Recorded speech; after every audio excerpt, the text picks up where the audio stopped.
आपको जो बताने जा रहा हूं वह सूर्य की रोशनी से भी ज्यादा महत्वपूर्ण है। वह है आपके पूर्वज, आपके पितृ।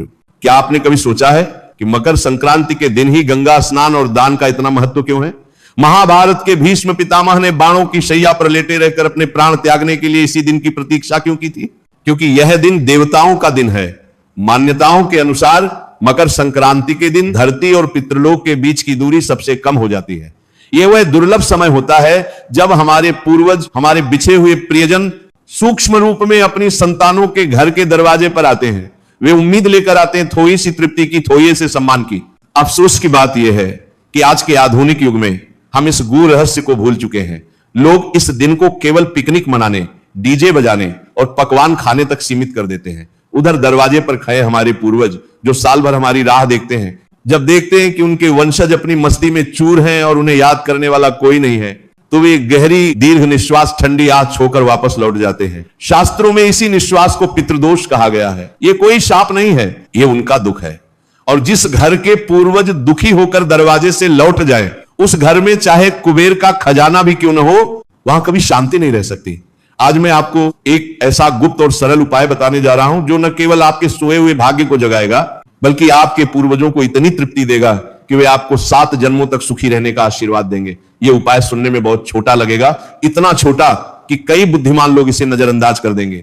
लेकिन याद रखिए, ताले की चाबी हमेशा ताले से बहुत छोटी होती है, पर वह बड़े से बड़े दरवाजे को खोल देती है। शास्त्रों में कहा गया है कि कभी कभी सबसे छोटे उपाय ही सबसे बड़े परिणाम देते हैं। मकर संक्रांति के दिन यदि कोई व्यक्ति चुपचाप बिना किसी को बताए पूरी श्रद्धा और सही नियमों के साथ गौ माता को एक विशेष वस्तु खिला देता है, तो उसके जीवन में धन, अन्न, सुख और शांति की कभी कमी नहीं रहती।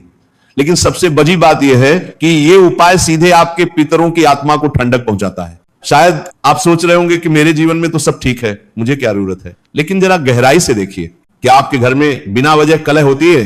क्या पैसा आता तो है लेकिन पानी की तरह बह जाता है? क्या घर में कोई ना कोई बीमार पया रहता है और दवाइयां काम नहीं करती? क्या आपके बच्चों का मन पयाई में नहीं लगता, या विवाह में अकारण देरी हो रही है? क्या काम बनते बनते ऐन मौके पर बिगड़ जाते हैं? अगर इनमें से एक भी लक्षण आपके जीवन में है तो समझ लीजिए कि यह बाहरी दुनिया की समस्या नहीं है। यह संकेत है कि आपकी जय प्यासी है। पेय की जय अगर सूखी हो तो आप पत्तों पर कितना भी पानी छींक लें, पेय हरा नहीं होगा। हमारे पूर्वज हमारी जय हैं और हम उनका फल। अगर जय तृप्त नहीं होंगी तो जीवन रूपी पेय पर कभी सुख के फल नहीं लगेंगे। यह उपाय इन्हीं जजों को सींचने का काम करता है। कहा गया है कि पूरे 752 वर्षों के बाद मकर संक्रांति पर एक ऐसा अद्भुत और दुर्लभ महासंयोग बन रहा है। ग्रहों की ऐसी स्थिति सदियों में एक बार बनती है। इस योग में किया गया छोटा सा कर्म भी 7 जन्मों तक फल देता है। सोचिए, सिर्फ एक दिन का सही किया गया उपाय और उसका प्रभाव आपकी आने वाली पीढ़ियों तक रहेगा। जिन घरों में वर्षों से पितृदोष का ग्रहण लगा है, जहां खुशियां आते आते रास्ता बदल लेती हैं, उन सभी समस्याओं की जद पर यह उपाय प्रहार करता है। लेकिन यहां एक बहुत बड़ी और गंभीर बात समझने की है। उपाय करना आसान है, पर उसके नियम और संकल्प का पालन करना उतना ही जरूरी है।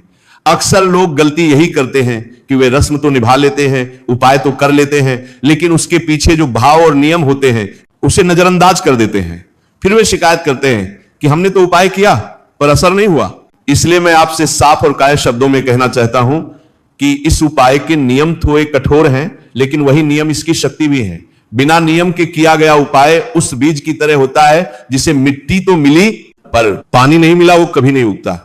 इसीलिए मकर संक्रांति के दिन गौ माता को क्या खिलाना है, कैसे खिलाना है, किस समय खिलाना है और मन में क्या संकल्प रखना है, ताकि वो सीधा पितरों तक पहुंचे, यह सब जानना आपके लिए बेहद जरूरी है। अब सवाल यह उठता है कि आखिर गौ माता और मकर संक्रांति का और फिर पितरों का आपस में क्या संबंध है? सनातन धर्म में गौ माता को केवल पशु नहीं माना गया, उन्हें विश्व माता और सर्वदेवमयी कहा गया है। लेकिन एक रहस्य जो बहुत कम लोग जानते हैं वह यह है कि गरुड़ पुराण और अन्य शास्त्रों के अनुसार गौ माता वैतरणी पार कराने वाली शक्ति भी है। गाय के शरीर में न केवल 33 कोटि देवी देवताओं का वास होता है, बल्कि गाय के मुख को मोक्ष का द्वार माना गया है। जब सूर्य उत्तरायण होते हैं तो स्वर्ग के दरवाजे खुलते हैं। उस समय यदि हम गौ माता को कोई वस्तु अपनी हथेली से खिलाते हैं और गौ माता की जीभ हमारी हथेली की रेखाओं को स्पर्श करती है, तो वह केवल भोजन नहीं होता, वह एक तार जुड़ना होता है। गौ माता की वह खुरदरी जीभ जब आपकी हथेली को चाटती है तो मानिए कि वह आपकी दुर्भाग्य की रेखाओं को मिटाकर आपके पूर्वजों का आशीर्वाद वहां लिख रही होती है। गाय को खिलाया गया एक ग्रास भी सीधे पितृलोक में बैठे आपके पूर्वजों को प्राप्त होता है और उन्हें तृप्त करता है। मैं आपसे हाथ जोड़कर एक छोटा सा निवेदन करना चाहता हूं, इस बात को हल्के में मत लीजिए। मकर संक्रांति साल में केवल एक बार आती है, यह कोई रोज मिलने वाला अवसर नहीं है। अगर आपने इस दिन को यूं ही गंवा दिया तो पूरे साल वही समस्याएं, वही परेशानियां और वही संघर्ष दोबारा आपका इंतजार करेंगे। वही पितृ दोष का साया पूरे साल आपके परिवार को घेरे रहेगा। लेकिन अगर आपने इस दिन सही भाव, सही नियम और सही संकल्प के साथ यह उपाय कर लिया तो आने वाला समय आपको खुद बताएगा कि आपने कितना बड़ा निर्णय लिया था। आगे मैं आपको विस्तार से बताऊंगा कि वह गुप्त वस्तु क्या है जो गौ माता को खिलाई जाती है। वह कोई साधारण चारा नहीं है, वह एक विशेष मिश्रण है जिसे तैयार करने की विधि बहुत गुप्त है। उसके नियम क्या है, किन सावधानियों का पालन करना जरूरी है और यह उपाय किन किन रास्तों से आपके जीवन में धन, सुख और शांति लेकर आता है। इसलिए इस बात को अंत तक ध्यान से सुनना और समझना बहुत जरूरी है, क्योंकि यह जानकारी केवल जानने के लिए नहीं बल्कि जीवन बदलने के लिए है। देखिए, प्राचीन काल में हमारे बुजुर्ग मकर संक्रांति को बहुत गंभीरता से लेते थे। वे जानते थे कि इस दिन प्रकृति अपना बही खाता बदलती है। जिस तरह हम नए साल पर नई डायरी शुरू करते हैं, वैसे ही सूर्यदेव इस दिन से ऊर्जा का नया चक्र शुरू करते हैं। इसीलिए हमारे बुजुर्ग कहते थे कि इस दिन जो बीज बोया जाता है वही पूरे साल फल देता है। अगर आप इस दिन दान और पुण्य का बीज बोएंगे तो साल भर लाभ काटेंगे, और अगर आपने इस दिन अपने पितरों को प्रसन्न कर लिया तो उनका सुरक्षा चक्र पूरे साल आपके परिवार की रक्षा करेगा। आपने देखा होगा कि बहुत से लोग साल भर खून पसीना एक करते हैं, कोल्हू के बैल की तरह काम करते हैं, लेकिन फिर भी पैसा नहीं टिकता। अन्न के भंडार भरे होने पर भी घर में खाने वालों के चेहरों पर खुशी नहीं होती। घर में सब कुछ है, फ्रिज भरा है, अलमारी भरी है, लेकिन चैन नहीं है। क्यों? क्योंकि जिस घर के पितृ भूखे होते हैं उस घर में बरकत कभी नहीं रुकती। लक्ष्मी तो आती है लेकिन उल्टे पैर लौट जाती है। धन बनता है सोच से, कर्म से और समय की समझ से। और समय की समझ यही कहती है कि मकर संक्रांति पर अपने पूर्वजों का ठण चुकाने का सबसे बड़ा मौका है। मकर संक्रांति पर तिल और गू खाने का भी एक बहुत गहरा अर्थ है।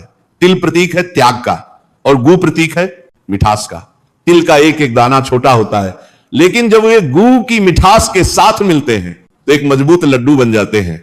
यह हमें सिखाता है कि परिवार में भी अगर हम अपना छोटा छोटा अहंकार त्याग दें और वाणी में मिठास ले आएं तो हमारा परिवार बिखरने से बच सकता है। पुराने समय में लोग इस दिन ज्यादा बोलते नहीं थे, झगड़ा नहीं करते थे, किसी भूखे को देखकर अन्न देखा नहीं करते थे, क्योंकि माना जाता था कि इस दिन की गई उपेक्षा या इस दिन किया गया क्लेश सीधे आपके भाग्य में दर्ज हो जाता है।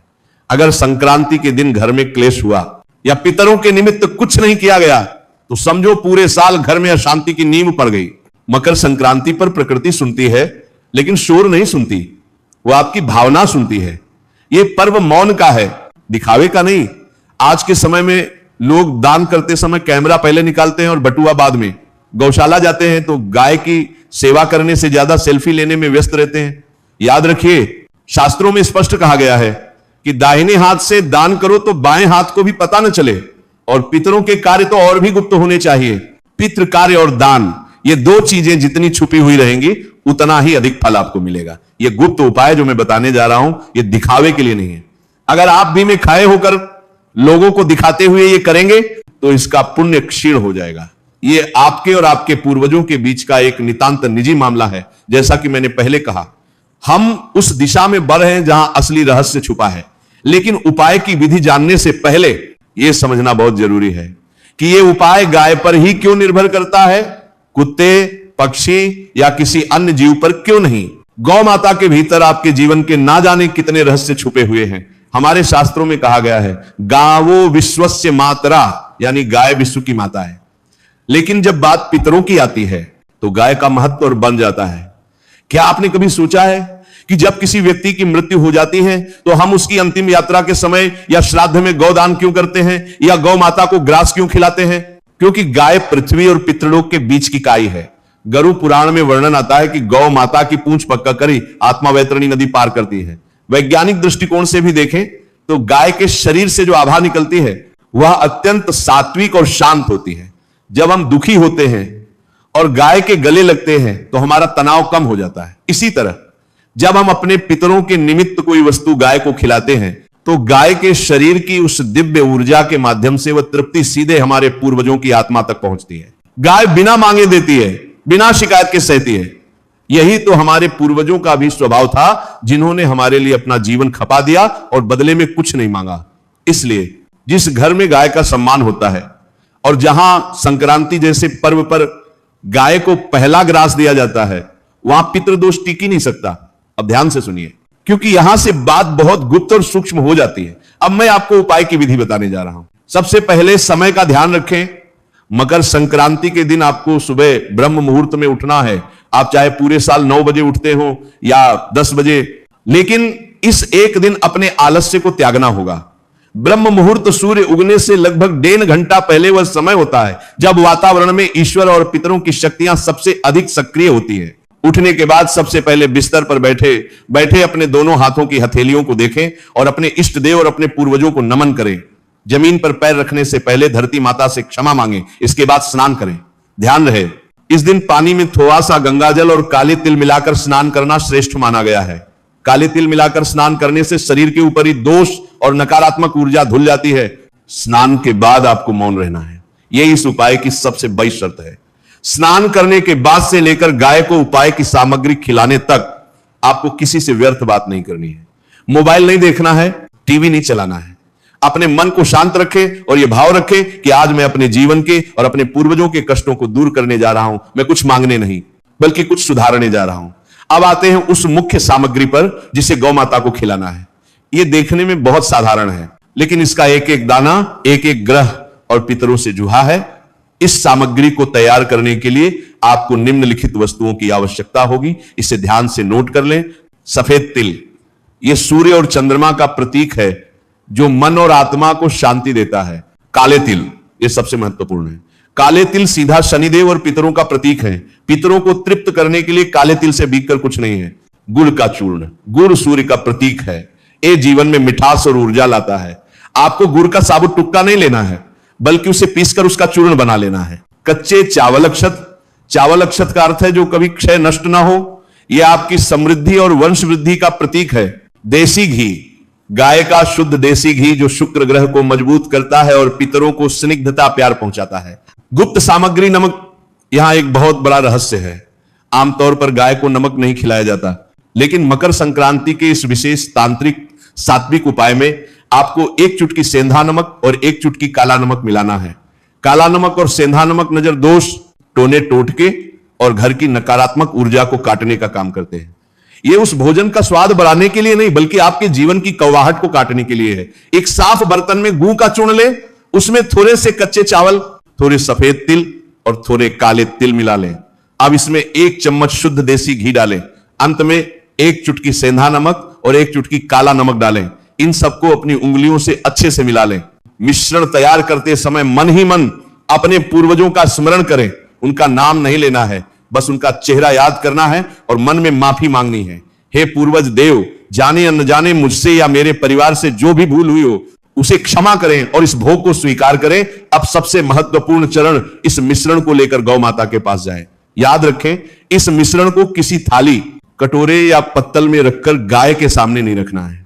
अगर आपने इसे जमीन पर रख दिया या बर्तन में दे दिया तो यह एक साधारण दान बन जाएगा। आपको इस उपाय का पूर्ण फल पाने के लिए इस मिश्रण को अपने सीधे हाथ की हथेली पर रखना है। गौ माता के पास जाएं, उन्हें प्रेम से सहलाएं गले के नीचे या माथे पर। जब गाय शांत हो जाए तो अपनी हथेली उनके मुंह के पास ले जाएं और उन्हें यह मिश्रण चाटने दें। गौ माता के पास जाएं, उन्हें प्रेम से सहलाएं गले के नीचे या माथे पर। जब गाय शांत हो जाए तो अपनी हथेली उनके मुंह के पास ले जाएं और उन्हें यह मिश्रण चाटने दें। यहां एक बहुत गहरा विज्ञान है। हमारे हाथ की हथेली में सभी ग्रहों के पर्वत होते हैं और भाग्य रेखा, जीवन रेखा, मस्तिष्क रेखा होती है। जब गौ माता अपनी खुरदरी जीभ से आपकी हथेली को चाटती हैं तो उनका स्पर्श एक एक्यूप्रेशर की तरह काम करता है। शास्त्रों के अनुसार गाय की जीभ में सोम तत्व होता है। जब वह जीभ आपकी भाग्य रेखा को स्पर्श करती है तो मानिए कि वह आपके दुर्भाग्य को चाटकर मिटा रही है और वहां सौभाग्य अंकित कर रही है। विशेषकर अगर गाय की जीभ आपकी हथेली के बीचों बीच राहु और केतु के क्षेत्र को स्पर्श कर ले तो समझ लीजिए कि पितृदोष का सबसे बड़ा निवारण उसी क्षण हो गया। अगर गाय एक बार में न खाए तो जबरदस्ती ना करें, थोड़ी देर रुके, उनसे प्रार्थना करें। अगर फिर भी ना खाए तो किसी दूसरी गाय के पास जाएं। खिलाते समय मन में यह ना बोले कि मेरी लॉटरी लगा दो या मेरी बीमारी ठीक कर दो, बिल्कुल शून्य हो जाए। बस ये भाव रखें, हे मां, जो मेरे लिए सही है वही करना, मैं आपकी शरण में हूं। समर्पण का भाव मांग से बड़ा होता है। अगर गाय ये मिश्रण खाते समय रंभाने लगे, आवाज करे या खाने के बाद अपना सिर आपके शरीर से लगे, तो समझ लीजिए कि आपके पूर्वज आपसे बहुत प्रसन्न हैं और उन्होंने आपका भोग स्वीकार कर लिया है। यह एक शुभ संकेत है। जब गाय आपकी हथेली से पूरा मिश्रण खा ले तो खाली हाथ को अपने सिर से लगा लें, जैसे आशीर्वाद ले रहे हो, और फिर बिना पीछे मुंहे वापस आ जाएं, हाथ धो लें। लेकिन उपाय यहां खत्म नहीं होता। इस उपाय की शक्ति को बनाए रखने के लिए आपको 3 संकल्प लेने होंगे जो पूरे साल निभाने हैं। यह संकल्प ही इस उपाय की दक्षिणा है, अन्न का अपमान नहीं। आज के बाद आप कभी भी थाली में खाना नहीं छुएंगे, जितना भूख हो उतना ही ले। अन्न का अपमान सीधा मां अन्नपूर्णा और पितरों का अपमान है। जिस घर में अन्न नाली में बहता है वहां लक्ष्मी कभी नहीं रुकती। मूक प्राणियों की सेवा, महीने में कम से कम एक बार किसी भी जानवर, कुत्ता, गाय, पक्षी के लिए भोजन की व्यवस्था करेंगे। मकर संक्रांति पर शुरू किया गया यह नियम टूटना नहीं चाहिए। कलह से दूरी, कोशिश करें कि घर की रसोई में या भोजन करते समय कभी क्लेश या झगड़ा ना हो। भोजन हमेशा शांति से करें।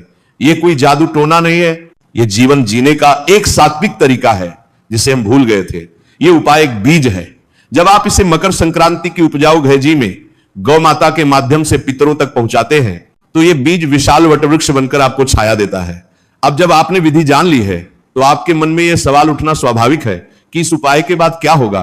क्या मैं रातों रात करोड़पति बन जाऊंगा? क्या अगले ही दिन मेरे घर के बाहर नोटों की बारिश होगी? मैं आपको झूठे सपने नहीं दिखाऊंगा। नहीं, यह उपाय आपको रातों रात अरबपति बनाने या कोई लॉटरी जिताने के लिए नहीं है। सनातन धर्म के उपाय जादू नहीं होते, वे विज्ञान और ऊर्जा का खेल होते हैं। इस उपाय का सबसे पहला और सबसे गहरा असर वहां दिखता है जहां आपको असली परेशानी है, और वह है स्थिरता। आज के समय में इंसान के पास पैसा आता तो है लेकिन रुकता नहीं, जैसे फटी हुई जेब में सिक्के डालना। आप कितनी भी मेहनत कर ले, अगर पितृ नाराज हैं तो धन दवाइयों में, कोर्ट कचहरी में या बेवजह के नुकसान में बह जाएगा। इस उपाय को करने के बाद सबसे पहला बदलाव आप यह महसूस करेंगे कि आपके खर्चों में लगाम लग जाएगी। जो पैसा पहले पानी की तरह बह जाता था अब वो घर में टिकने लगेगा। अचानक आने वाली मुसीबतें जो आपकी जमा पूंजी को खा जाती थी वे धीरे धीरे कम होने लगेंगी। इसे ही बरकत कहते हैं। जब पितृ तृप्त होते हैं तो वे घर के दरवाजे पर पहरेदार बनकर खाए हो जाते हैं और अलक्ष्मी दरिद्रता को भीतर नहीं आने देते। धन से भी बड़ी दौलत है शांति। जिन घरों में पितृ दोष होता है वहां दीवारों से भी काटने को दौड़ती है। बिना बात के झगड़े, भाई भाई में मनमुटाव, पति पत्नी में तनाव, यह सब लक्षण है कि घर की हवा खराब है। मकर संक्रांति के दिन गौ माता के जरिए जब आप अपने पूर्वजों को वह गुप्त नमक और तिल मिश्रित भोग पहुंचाते हैं तो उसका सीधा असर आपके घर के वायुमंडल पर पड़ता है। आप महसूस करेंगे कि घर का भारीपन खत्म हो गया है। घर के सदस्यों में एक दूसरे को सुनने और समझने की क्षमता आ गई है। जो बच्चे पहले बात बात पर चिंतित थे अब वे शांत रहने लगेंगे। यह उपाय रिश्तों में मिठास घोलता है, बिल्कुल उस गू की तरह जो आपने गाय को खिलाया। विवाहित जोड़ों के बीच सहनशीलता बढ़ती है और जिस घर में क्लेश नहीं होता वहां देवता भी निवास करने को तरसते हैं। कई बार देखने में आता है कि सब कुछ अच्छा होने के बाद भी बच्चों की शादी नहीं हो पाती। रिश्ता आता है, बात पक्की होने वाली होती है और अचानक टूट जाती है, या फिर संतान प्राप्ति में बाधा आती है। शास्त्रों के अनुसार वंश वृद्धि, संतान और विवाह का सीधा संबंध पितरों से होता है। अगर वे नाराज हैं तो वे वंश की बेल को आगे नहीं बढ़ने देते। यह उपाय उन अदृश्य बेहियों को काटता है। मैं ये नहीं कहता कि उपाय करते ही अगले दिन शहनाई बज जाएगी, लेकिन यह निश्चित है कि जो अड़चनें आ रही थी वे हट जाएंगे।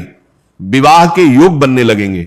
अच्छे रिश्ते खुद चलकर आएंगे, क्योंकि जब पितृ आशीर्वाद देते हैं तो वे सिर्फ धन नहीं देते, वे अपना वंश आगे बढ़ाने का रास्ता भी साफ करते हैं। बहुत से लोग व्यापार में घाटा इसलिए नहीं खाते कि वे मेहनत नहीं करते, बल्कि इसलिए खाते हैं क्योंकि वे गलत समय पर गलत फैसला ले लेते हैं। दिमाग का काम न करना, भ्रमित रहना, धोखेबाज लोगों पर भरोसा कर लेना, यह सब राहु और केतु का खेल है। जब गाय आपकी हथेली चाटती है तो राहु केतु शांत होते हैं। इसका असर यह होता है कि आपकी निर्णय शक्ति मजबूत हो जाती है। आप सही और गलत का फर्क समझने लगते हैं। व्यापार में ग्राहक बनने लगते हैं। पुराने अटके हुए पैसे वापस आने की उम्मीद जागती है और नौकरी में जो बॉस या सहकर्मी आपको परेशान कर रहे थे, उनका व्यवहार आपके प्रति बदलने लगता है। आप महसूस करेंगे कि चीजें अब आपके खिलाफ नहीं बल्कि आपके साथ चल रही हैं। सबसे बड़ा बदलाव जो आप अपने भीतर महसूस करेंगे वो है डर का खत्म होना।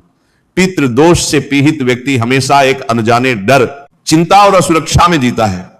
उसे लगता है कि कुछ बुरा होने वाला है, लेकिन इस उपाय के बाद मन में एक अजीब सी शांति और सुरक्षा का भाव आता है। आपको अंदर से महसूस होगा कि कोई शक्ति आपके साथ है, कोई है जो आपकी रक्षा कर रहा है। यही आत्मविश्वास आपको जीवन में बड़ी सफलता दिलाता है। अंत में मैं आपसे बस इतना ही कहूंगा, मकर संक्रांति सिर्फ एक तारीख नहीं है, यह एक मौका है।